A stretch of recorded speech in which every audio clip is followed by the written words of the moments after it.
In this video, we're going to look at that oddball, a TV series spawned from a hit movie, but one that didn't last very long at all. For every huge smash success like MASH, there are 100 series like Logan's Run.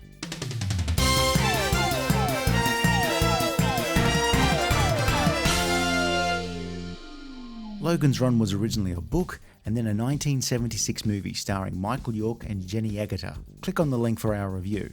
But basically, hundreds of years in the future, life in the City of Domes is good, but on your 30th birthday you go to Carousel and you die. And by die we mean dead, not OMG, I'm 30, I'm so old. People who want to live a little longer try to escape the city to find a place called Sanctuary, and the city's police force, called Sandmen, hunt them down. What is the function of a Sandman? To protect the city and its people from any and all conspirators. To terminate the traitors called runners. After Star Wars came out in May 1977, studios and networks scrambled to find something that could possibly ride on the coattails of George Lucas's monster hit. Logan's Run the movie was still fresh in the minds of the viewing public, already had costumes and props on hand, and an entire film full of footage to repurpose. So it seemed like an easy project to put into production quickly, which was also code for cheaply. The film's producer, Saul David, co-wrote a pilot script with one of the book's authors, William F. Nolan, but the studio had notes. In this case, a note that said, "You're fired," and brought in Charlie's Angels creators Ivan Goff and Ben Roberts to oversee the series with Leonard Katzman producing. They set about taking the world as depicted in the movie and adapting it to make a continuing series feasible.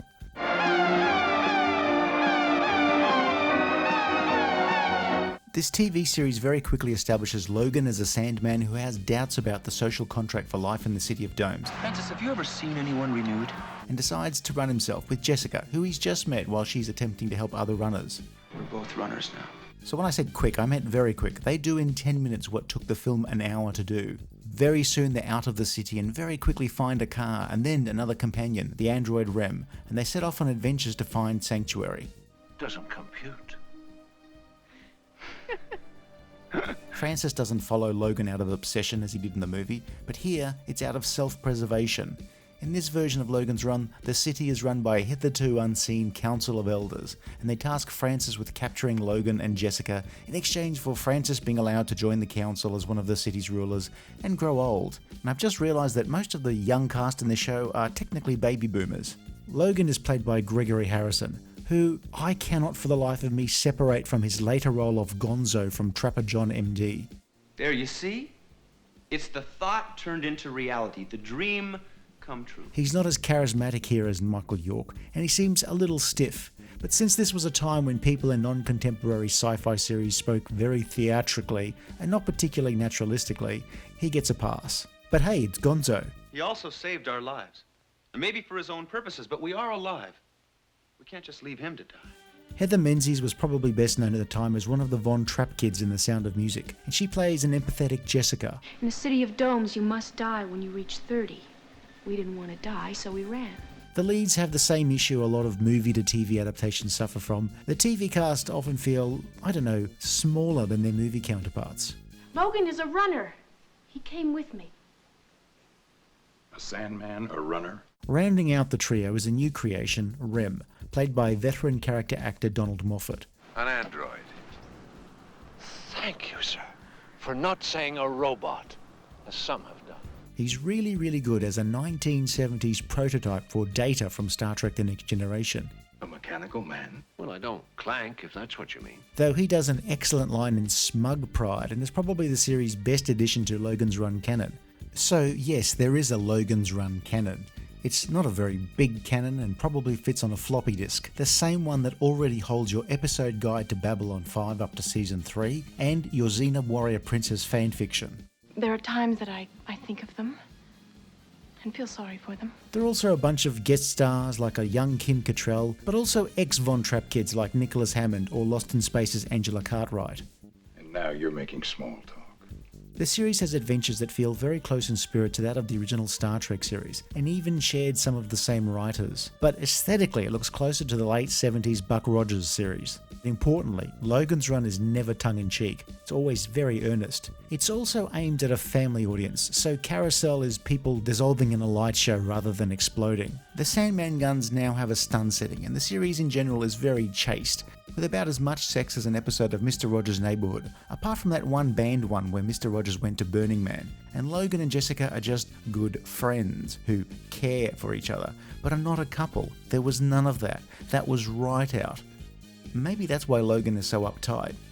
Logan does a lot of moralizing about the repression in the City of Domes, despite him being the one doing the repressing. Jessica's moralizing is more on a humanitarian level, while Rem usually takes the dispassionate view. He's a Silicon Valley tech bro's wet dream.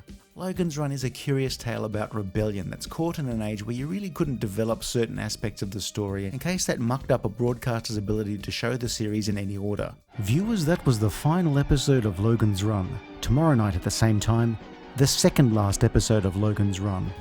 So at various times, Francis gets the upper hand over Logan and company, but then finds himself overextended and needing Logan to bail him out, which often ends with, Next time, Logan. I'll be watching for you.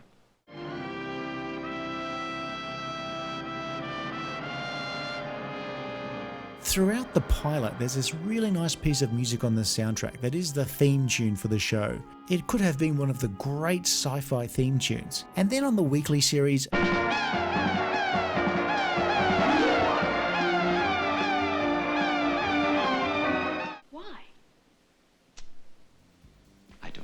sorry, but the pew pew pew really ruins a dynamic theme tune. Do you like it? Oh. I never really thought about it before.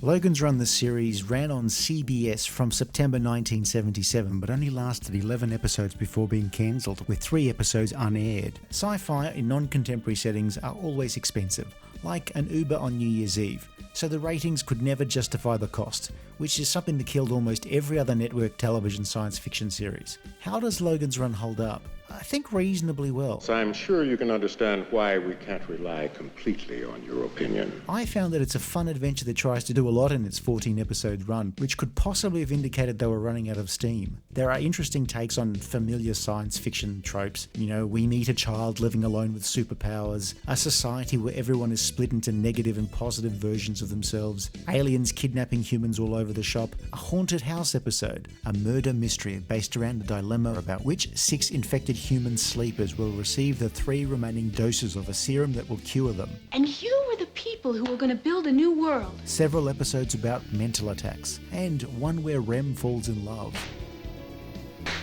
And of course, lots of oppressive regimes that have popped up around the place, and nothing close to what you'd call sanctuary. They even return to the domed city on occasion, which leads me to believe that Logan, Rem and Jessica were just travelling in circles for 3 months. The show does make a credible attempt to expand the mythology of the world of the movie, and this comes across best in an episode called Man Out of Time, which involved a time traveller from the past, well our future, visiting the future in the time of Logan's Run to try and find out how the world had been destroyed. Our heroes debate about helping, since it would actually mean that they would never exist, but this being 1970s sci-fi, It was his discovery of time travel that destroyed the world.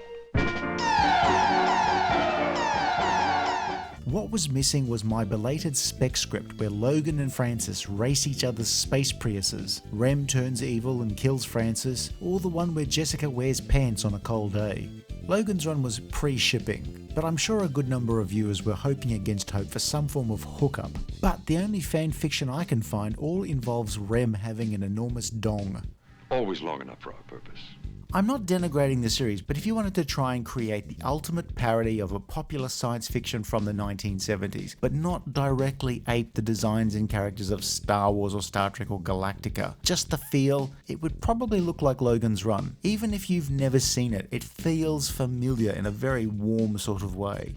One thing, Logan wears his Sandman outfit in every episode, and Jessica wears her almost dress in almost every episode. And the trio drive around in a space Prius without any sort of kitchen, toilet, or laundry facilities. Jessica at least occasionally gets a change of clothes for an episode. But you know, I just thought I'd bring that up to see what images and smells that conjures up in your mind. And skid marks aside, the main thrust of the series is Logan and Jessica looking for sanctuary, where they will possibly encounter other runners. Except Logan still walks around in his Sandman uniform in every episode. You know, if I were a runner lost in the wilderness looking for sanctuary, and I saw some dude dressed as a Sandman walking towards me, I would shoot first and ask for directions later. I like looking at these not terrible but also not successful pilots and one-season wonders, shows that lasted a season or so before being cancelled and forgotten by most people, since it's really helpful to compare them to successful shows, or at least shows that we remember. Logan's Run isn't terrible. It's all right. It's all right. It's usually good, occasionally, well actually quite often, goofy looking now but acceptable for the time it was made. And it's better than most of the live action Saturday morning cheapies of the time. But Logan's Run only lasted 14 episodes, so it was never going to be one of those shows that got the sort of loyal audience of say Battlestar Galactica or Buck Rogers. I actually have memories of seeing early repeats of Logan's Run during school holidays when I was very young. I don't have memories of particular moments, mainly just the car and the series' existence. And it was actually many years before I ever saw the movie, and I was quite disappointed that it wasn't much like the series from my youth. No! Do you have memories of a short-lived TV show that you liked, but only you seem to remember? Like The Man from Atlantis, the Planet of the Apes TV series, the TV show based on Blazing Saddles, or Casablanca, or Serpico the TV series, or Murder in Space, William Shatner's Tech War, Time Tracks, or one of the 4,000 series called The Invisible Man?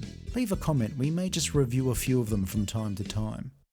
If you enjoyed this video, please like and subscribe, leave a comment below, or check out some of our other videos.